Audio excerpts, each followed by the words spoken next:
আসসালামু আলাইকুম সুপ্রিয় নবম দশম শ্রেণীর শিক্ষার্থীবৃন্দ। আজকে আমরা তোমাদের সাধারণ গণিতের প্রথম অধ্যায় বাস্তব সংখ্যা এই অধ্যায়ের যে বেসিক গুলো আছে এই বেসিক গুলো নিয়ে আলোচনা করব। দেখো এখানে আমি কয়েকটা পয়েন্ট লিখছি, তো এই পয়েন্টগুলো যদি আমরা আলোচনা করি তাহলে এই অধ্যায়ের বেসিক গুলো আমাদের ক্লিয়ার হয়ে যাবে ইনশাল্লাহ। শুরুতে দেখো স্বাভাবিক সংখ্যা। 1 থেকে শুরু করে অসীম পর্যন্ত বিস্তৃত সকল অখণ্ড সংখ্যাকে স্বাভাবিক সংখ্যা বলা হয়। ঠিক আছে, অর্থাৎ এভাবে করে অসীম পর্যন্ত বিস্তৃত সকল অখণ্ড সংখ্যা। অবশ্যই মনে রাখবা সংখ্যাগুলোকে সবসময় অখণ্ড হইতে হবে, আবার খণ্ডিত হইলে হবে না। যেমন 2.25 এটাকে আবার আমরা স্বাভাবিক সংখ্যা বলতে পারবো না। ঠিক আছে, এরপরে আরেকটা হচ্ছে যে শূন্য। শূন্য কিন্তু স্বাভাবিক সংখ্যা নয়, শূন্যকে স্বাভাবিক সংখ্যা ধরা হয় না, তাহলে এই বিষয়টি আমাদেরকে মনে রাখতে হবে।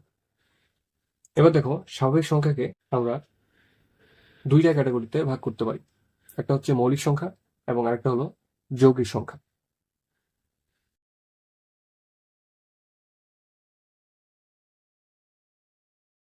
তো স্বাভাবিক সংখ্যাকে আমরা দুইটা ক্যাটাগরিতে ভাগ করতে পারি। কি কি? একটা হচ্ছে মৌলিক মৌলিক আর একটা হলো যৌগিক।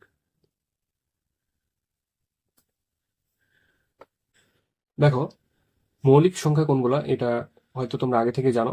আরেকবার বলি যে মৌলিক সংখ্যা হচ্ছে যেসব সংখ্যার গুণনীয়ক শুধুমাত্র এক এবং ওই সংখ্যাটি নিজেই, সেই সংখ্যাগুলোকে বলা হয় মৌলিক সংখ্যা। ঠিক আছে, অর্থাৎ যেই সংখ্যাগুলোকে আমরা এক এবং ওই সংখ্যাটা ব্যতীত অন্য কোনো সংখ্যা দ্বারা নিঃশেষে ভাগ করতে পারবো না। ঠিক আছে, যেমন মৌলিক সংখ্যার উদাহরণ হিসেবে যদি দেখি 7, তো 7কে আমরা 1 দিয়ে ভাগ করতে পারবো, আবার 7 দিয়ে ভাগ করতে পারবো। এই কারণে 7 একটা মৌলিক সংখ্যা। এরপরে দেখো যৌগিক সংখ্যা। তাহলে যেই সংখ্যাগুলোকে এক এবং ওই সংখ্যা ব্যতীত অন্য কোনো সংখ্যা দ্বারাও নিঃশেষে ভাগ করা যায়, সেই সংখ্যাগুলো হচ্ছে যৌগিক সংখ্যা। ঠিক আছে, উদাহরণ হিসেবে দেখো 8। 8কে আমরা 1 দিয়ে ভাগ করতে পারি, 2 দিয়ে ভাগ করতে পারি, 4 দিয়ে ভাগ করতে পারি, আবার 8 দিয়ে ভাগ করতে পারি। দেখো 1 এবং 8 ব্যতীত আরো দুইটা সংখ্যা দিয়ে আমরা 8কে ভাগ করতে পারি। এই কারণে 8 একটি যৌগিক সংখ্যা। এবং এর মাঝামাঝি আরেকটা সংখ্যা আছে, সেটা হচ্ছে 1। 1 কিন্তু মৌলিক সংখ্যা না, আবার যৌগিক সংখ্যাও না। ঠিক আছে, এই তথ্যটা আমাদেরকে মনে রাখতে হবে যে 1 মৌলিক সংখ্যাও না, যৌগিক সংখ্যাও না। আশা করি এই স্বাভাবিক সংখ্যা এই বিষয়টা তোমরা ক্লিয়ার হচ্ছো। তো দেখো স্বাভাবিক সংখ্যা নিয়ে আমরা আলোচনা করলাম। এবার পূর্ণ সংখ্যা। পূর্ণ সংখ্যার সংজ্ঞা যদি আমরা বলি, শূন্য সহ সকল ঋণাত্মক ও অঋণাত্মক অখণ্ড সংখ্যাকে পূর্ণ সংখ্যা বলা হয়। ঠিক আছে, আমি আবার বলতেছি, শূন্য সহ সকল ঋণাত্মক ও অঋণাত্মক অখণ্ড সংখ্যাকে পূর্ণ সংখ্যা বলা হয়। অর্থাৎ এবার কিন্তু শূন্য একটি পূর্ণ সংখ্যা। ঠিক আছে, আবার ঋণাত্মক অর্থাৎ -1, -2, -3 এরকম অসংখ্য হতে পারে। তাহলে শূন্য সহ সকল ঋণাত্মক এবং অঋণাত্মক। অঋণাত্মক কেমন? +1, +2। ঠিক আছে, সামনে কিছু নাই মানে প্লাস, অর্থাৎ যেটা ধনাত্মক ওইটাই কিন্তু অঋণাত্মক। ঠিক আছে, তাহলে ওই সংজ্ঞার মতে শূন্য সহ সকল ঋণাত্মক ও অঋণাত্মক অখণ্ড সংখ্যাকে, দেখো সংখ্যাগুলোকে আবার অখণ্ড হইতে হবে। যেমন এই যে 2.25 এটা কিন্তু একটা খণ্ডিত সংখ্যা। ঠিক আছে, এই জন্য এটাকে আমরা পূর্ণ সংখ্যা বলতে পারবো। ঠিক আছে, পূর্ণ সংখ্যা হতে হলে সেই সংখ্যাটিকে অবশ্যই অখণ্ড হইতে হবে। আশা করি পূর্ণ সংখ্যা কোনগুলা তোমরা বুঝতে পারছো। আবার আরেকটি যদি আমরা সংখ্যা বলতে পারি যে সংখ্যা রেখার মধ্যে যে সংখ্যাগুলো আছে সেই সকল সংখ্যাই হচ্ছে পূর্ণ সংখ্যা। যেমন দেখো একটা সংখ্যা রেখা যদি আমরা রাখি, এখানে 0, 1, 2, 3, আবার -1, -2, -3 এরকম কিন্তু অসংখ্য আছে। ঠিক আছে, তাহলে শূন্য সহ সকল ঋণাত্মক ও অঋণাত্মক অখণ্ড সংখ্যাকে পূর্ণ সংখ্যা বলা হয়, বা সংখ্যা রেখায় যে সংখ্যাগুলো আছে এই সকল সংখ্যাগুলোকে পূর্ণ সংখ্যা বলা হয়। তাহলে পূর্ণ সংখ্যা কোনগুলো এটা আমরা বুঝলাম। তো এবার দেখো ভগ্নাংশ সংখ্যা। ভগ্নাংশ কোনগুলা সেটা আমরা আগে থেকেই জানি যে লব বাই হর আকারে যেই সংখ্যাগুলো থাকে সেগুলো হচ্ছে ভগ্নাংশ সংখ্যা। তো তোমাদের বইয়ে যে সংখ্যাটা দেওয়া আছে যে p/q আকারে কোনো সংখ্যাকেই ভগ্নাংশ সংখ্যা বলা হয়। ঠিক আছে, p/q আকারে কোনো সংখ্যাকে ভগ্নাংশ সংখ্যা বলা হয় যেখানে কিউ নট ইকুয়াল টু 0, আবার কিউ নট ইকুয়াল টু 1। ঠিক আছে, যেখানে কিউ এর মান 0 হতে পারবে না, আবার কিউ এর মান 1ও হতে পারবে না। ঠিক আছে, এটা কেন? দেখো, কোনো ভগ্নাংশের হর যদি আমরা লিখি 0 আর উপরে যদি লিখি 4, তাহলে দেখো এই সংখ্যাটা কিন্তু অসংজ্ঞায়িত, অর্থাৎ 0 দিয়ে আমরা কোনো সংখ্যাকে ভাগ করতে পারি না। আবার উপরে 4 নিচে 1 যদি থাকে তাহলে কিন্তু এই সংখ্যাটা ঘুরে ফিরে 4। ঠিক আছে, অর্থাৎ এটা কিন্তু একটা পূর্ণ সংখ্যা। তাহলে ভগ্নাংশ হইতে হইলে সবসময় p/q আকারে হতে হবে, এবং Q not equal to 0, Q not equal to 1। আশা করি বুঝতে পারছি। দেখো, এই ভগ্নাংশ সংখ্যাকে আবার দুইটা ক্যাটাগরিতে ভাগ করা যায়। একটা হচ্ছে প্রকৃত ভগ্নাংশ এবং আরেকটা হলো অপ্রকৃত ভগ্নাংশ। তো তোমরা আগের শ্রেণীতে নিশ্চয়ই এটা জানো যে ভগ্নাংশ দুই প্রকার, সেটা হচ্ছে প্রকৃত ভগ্নাংশ এবং অপ্রকৃত ভগ্নাংশ। তাহলে আমরা যদি এটা শ্রেণীবিভাগ করি,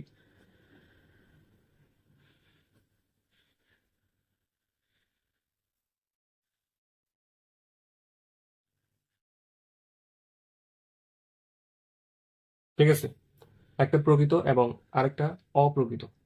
প্রকৃত ভগ্নাংশ কি? যেই ভগ্নাংশের লব ছোট হর বড় সেই ভগ্নাংশ হচ্ছে প্রকৃত ভগ্নাংশ। আর অপ্রকৃত হচ্ছে যেই ভগ্নাংশের লব বড় হর ছোট, সেটা হচ্ছে অপ্রকৃত ভগ্নাংশ। তো উদাহরণ হিসেবে আমরা লিখতে পারি 4/8। ঠিক আছে, এটা হচ্ছে প্রকৃত ভগ্নাংশ। আর অপ্রকৃত কি? 8/4। এটা একটা অপ্রকৃত ভগ্নাংশ। আর এই অপ্রকৃত ভগ্নাংশকেই মূলত মিশ্র হিসেবে লেখা যায়। এই ভগ্নাংশ টপিকটা আমাদের ক্লিয়ার। এরপরে দেখো দশমিক ভগ্নাংশ। দশমিক আকারে যদি কোনো সংখ্যা থাকে সেটাই হচ্ছে দশমিক ভগ্নাংশ। ঠিক আছে, যেমন 2.245, 3.26, এগুলো সবগুলোই হচ্ছে কি? দশমিক ভগ্নাংশ। অর্থাৎ দশমিক আকারে যদি কোনো সংখ্যা থাকে সেটাকে আমরা দশমিক ভগ্নাংশ বলতে পারি। এখন এই দশমিক ভগ্নাংশকে মূলত 3টা ক্যাটাগরিতে ভাগ করা যায়। এই ক্যাটাগরিগুলো কি কি আমরা একটু দেখার চেষ্টা করি।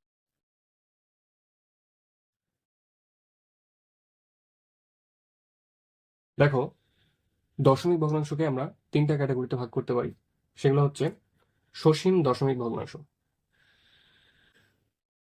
সসীম দশমিক ভগ্নাংশ, আরেকটা হচ্ছে অসীম আবৃত, আরেকটা হচ্ছে অসীম অনাবৃত।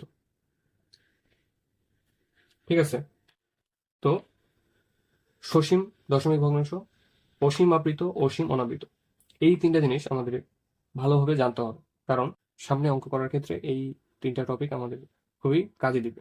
ঠিক আছে, যেসব ভগ্নাংশের দশমিকের পরে অঙ্ক সংখ্যা নির্দিষ্ট, যেমন এটা একটা সসীম দশমিক ভগ্নাংশ। আবার 3.26 এটা একটা সসীম দশমিক ভগ্নাংশ। কেন? কারণ দশমিকের পরে অঙ্ক সংখ্যা নির্দিষ্ট আছে। অঙ্ক সংখ্যা এখানে দশমিকের পরে 3টি, এখানে 2টি, তাহলে এটা একটা সসীম দশমিক ভগ্নাংশ। এরপর দেখো অসীম আবৃত। অসীম মানে কি?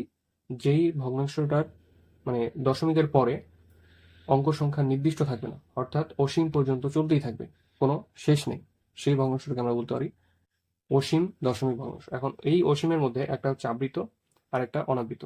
এটা কোনগুলো আমরা একটু দেখি। দেখো, যেমন এখানে একটা ভগ্নাংশ আমরা যদি লিখি 2.2666, ধরো 266 আসতেছে এবং অসীম পর্যন্ত, যেটা কোনো শেষ নাই। ঠিক আছে, এটাকে আমরা পৌনঃপুনিক চিহ্ন মাধ্যমে লিখতে পারি, 6 এর উপরে পৌনঃপুনিক, অর্থাৎ বোঝাচ্ছে যে 6 বারবার আসবে। তো এরকম সংখ্যাকে মূলত বলা হয় অসীম আবৃত। ঠিক আছে, যেটাকে আমরা পৌনঃপুনিক দিয়ে প্রকাশ করতে পারবো। যেই দশমিক সংখ্যায় কোন অঙ্ককে আমরা পৌনঃপুনিক দ্বারা প্রকাশ করতে পারি সেটাই হচ্ছে অসীম আবৃত দশমিক ভগ্নাংশ। আবার দেখো অসীম অনাবৃত কোনগুলা? যেই দশমিক ভগ্নাংশের পরে, দশমিকের পরে অঙ্ক সংখ্যা নির্দিষ্ট নয়, অর্থাৎ অসীম পর্যন্ত বিস্তৃত এবং এলোমেলো ভাবে, অর্থাৎ কোনো সংখ্যা পুনরাবৃত্তি হচ্ছে না বা রিপিটেশন হচ্ছে না, এরকম। যেমন দেখো 26, 7, 0, 6, হ্যাঁ, 7, 8, 9, হ্যাঁ, 0, 0, এরকম এরকম সংখ্যা যেখানে আমরা কোনো সংখ্যার উপর কিন্তু পৌনঃপুনিক বসাতে পারবো না, অর্থাৎ সংখ্যাগুলো এলোমেলো। এরকম যেসব সংখ্যা আছে এই সংখ্যাগুলোকে আমরা বলতে পারি অসীম অনাবৃত দশমিক ভগ্নাংশ। ঠিক আছে, অর্থাৎ যেই সংখ্যাগুলোকে আমরা পৌনঃপুনিক দ্বারা প্রকাশ করতে পারবো না সেগুলোকে বলা হয় অসীম অনাবৃত দশমিক ভগ্নাংশ। আশা করি সসীম দশমিক ভগ্নাংশ, অসীম আবৃত এবং অসীম অনাবৃত এই তিনটে ভগ্নাংশ তুমি বুঝতে পারছো যে কোনগুলোকে কি বলে। তাহলে দেখো দশমিক ভগ্নাংশ এটা আমরা বুঝলাম। এবার মূলদ ও অমূলদ সংখ্যা। তুমি যদি কোন সংখ্যাগুলো অমূলদ এটা বুঝতে পারো তাহলে ওই সংখ্যা বাদে বাকি যত সংখ্যা আছে সবগুলোই মূলদ। ঠিক আছে, এই কারণে আগে অমূলদ সংখ্যা কোনগুলো এটা তোমাকে বুঝতে হবে। অমূলদ সংখ্যা বলতে আমরা বুঝি, হ্যাঁ, অমূলদ সংখ্যা বলতে আমরা বুঝি শুধুমাত্র শুধুমাত্র অসীম অনাবৃত দশমিক সংখ্যাগুলো। অর্থাৎ অসীম অনাবৃত দশমিক সংখ্যা যেগুলো আছে শুধুমাত্র এই সংখ্যাগুলি হচ্ছে অমূলদ সংখ্যা। অর্থাৎ কোন একটা সংখ্যার সর্বশেষ মান যদি এরকম আসে যে ধরো দশমিকের পরে অঙ্ক সংখ্যা নির্দিষ্ট নয়, 2 6, হ্যাঁ, 7 0 6 9 3 4, হ্যাঁ, এরকম আসতেই আছে এবং পৌনঃপুনিক দ্বারা আমরা প্রকাশ করতে পারবো না, এরকম সংখ্যাগুলি হচ্ছে অমূলদ সংখ্যা। অর্থাৎ অসীম অনাবৃত সংখ্যাই হচ্ছে শুধুমাত্র অমূলদ সংখ্যা। বাদ বাকি যত সংখ্যা আছে সবগুলোই হচ্ছে মূলদ সংখ্যা। অর্থাৎ অসীম আবৃত যে দশমিক সংখ্যাগুলো আছে সেগুলো কিন্তু মূলদ সংখ্যা। যেমন দেখো 2.36, এর আগে যেটা লিখছিলাম 2.36 ছয়ের উপরে পৌনঃপুনিক, অর্থাৎ 6 বারবার আসতে আছে কিন্তু এটাকে আমরা পৌনঃপুনিক দিয়ে প্রকাশ করতে পারছি, তো এটা হচ্ছে মূলদ সংখ্যা। আবার দেখো 3.267, এখানে দশমিকের পরে অঙ্ক সংখ্যা নির্দিষ্ট আছে, তাই এটাও একটা মূলদ সংখ্যা। আবার দেখো -2, এটাও একটা মূলদ সংখ্যা। ঠিক আছে, দেখো অমূলদ সংখ্যা যদি আমরা বুঝে যাই তাহলে অমূলদ সংখ্যা বাদে যত সংখ্যা আছে সবগুলোই হচ্ছে মূলদ সংখ্যা। ঠিক আছে, তো অসীম অনাবৃত দশমিক যে সংখ্যাগুলো আছে শুধুমাত্র সেগুলোই হচ্ছে অমূলদ সংখ্যা। দেখো তোমার প্রশ্নে এরকম অসীম অনাবৃত না দিয়ে যদি এটা দেয় √13, এটাও কিন্তু একটা অমূলদ সংখ্যা। কেন? কারণ এই √13কে তুমি শেষ পর্যন্ত এরকম অসীম অনাবৃত অবস্থায় পাবা। ঠিক আছে, আরেকটা জিনিস মনে রাখবা যে রুটের নিচে যদি কোনো পূর্ণবর্গ সংখ্যা নয় এরকম যদি কোনো সংখ্যা থাকে তাহলে সেই সংখ্যাটা সবসময় কি হয়? অমূলদ হয়। ঠিক আছে, তাহলে কি পূর্ণবর্গ নয় এরকম যে কোনো সংখ্যার বর্গমূল একটি অমূলদ সংখ্যা, এই কথাটা মাথায় রাখবে। তাহলে আশা করি এই যে 5টা টপিক, স্বাভাবিক সংখ্যা, পূর্ণ সংখ্যা, ভগ্নাংশ সংখ্যা, দশমিক ভগ্নাংশ, মূলদ ও অমূলদ, এই বিষয়গুলো তুমি ভালোভাবে বুঝতে পারছো। তো পরের ক্লাসে আমরা এই অধ্যায়ের যে বাকি টপিকগুলো আছে এগুলো নিয়ে আলোচনা করব এবং ধাপে ধাপে অনুশীলনটাও শেষ করব। তো ক্লাসটা যদি তোমার ভালো লাগে তাহলে অবশ্যই ভিডিওটিতে একটি লাইক করে চ্যানেলটি সাবস্ক্রাইব করার অনুরোধ রইল।